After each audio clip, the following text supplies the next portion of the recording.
আসসালামু আলাইকুম। আমরা কিন্তু সকলেই গ্যাসে এখন রান্না করি। চুলোর চলন উঠে গেছেই বললে চলে। গ্রামগঞ্জেও গ্যাস, শহরে তো গ্যাসই, চুলো নাই, কাঠে কেউই রান্না করে না। কিন্তু আজ আমি দেখাবো যারা কালির ভয়ে চুলোর ধারে যান না, তাদের জন্য একটা ছোট্ট হ্যাকস, যারা অনায়াসে কিন্তু কাঠে রান্না করতে পারবেন, কালি হাতে আর লাগবে না।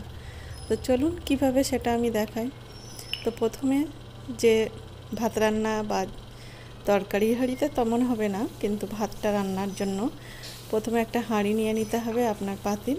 তাতে তেল দিয়ে দিতে হবে এবং তেলটা সুন্দর করে হাঁড়ির গায়ে সমস্ত জায়গায় মাখিয়ে নিতে হবে। নিচেটা পাশটা সব জায়গাতেই ভালো করে মাখিয়ে নিতে হবে গায়ে।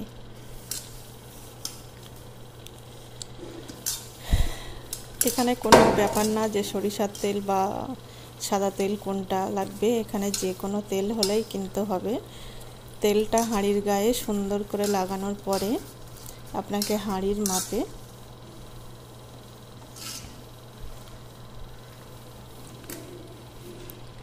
সুন্দর করে লাগিয়ে নিলাম।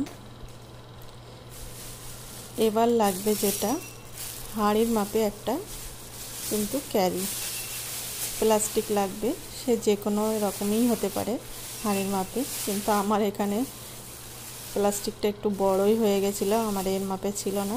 তো যাই হোক, ছোটো হলে অসুবিধা, কিন্তু বড় হলে কোনো অসুবিধা নেই। এটাকে ভালো করে পরিয়ে নিতে হবে, চেপে চেপে চেপে চেপে, যেন কোথাও মানে হাওয়া ওর ভিতরে গিয়ে না থাকে। চেপে চেপে সুন্দর করে রাখতে হবে। এই যে তেলটা লাগালাম আর উপর দিয়ে এই প্লাস্টিকটা পরিয়ে নিয়েছি, তেলের কারণে কিন্তু প্লাস্টিকটা পুড়বে না। এবারে সুন্দর করে এতে চেপে চেপে লাগিয়ে, আমার যেহেতু বড় হয়েছে দড়িটা, যাই হোক কোনো অসুবিধা নেই, এটাকে পেঁচিয়ে গুটিয়ে একটু করে নেব, আর গাটাও একটু চেপে চেপে ঠিক করে নেব।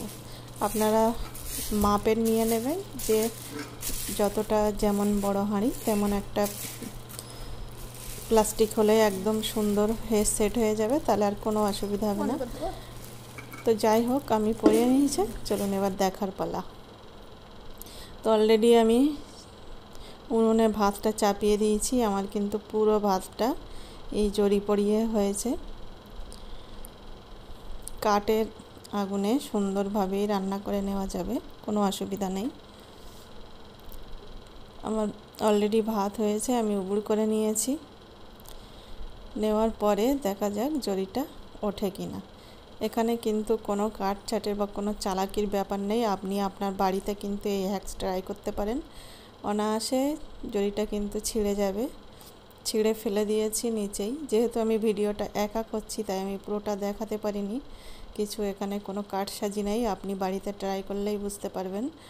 পুরো এই যে কালি সমেত এটা কিন্তু এই উঠে এসেছে, আলাদা হয়ে যাবে আর মনে হবে গ্যাসেই রান্না করেছে, কিচ্ছু বোঝা যাবে না। ভালো লাগলে লাইক, কমেন্ট।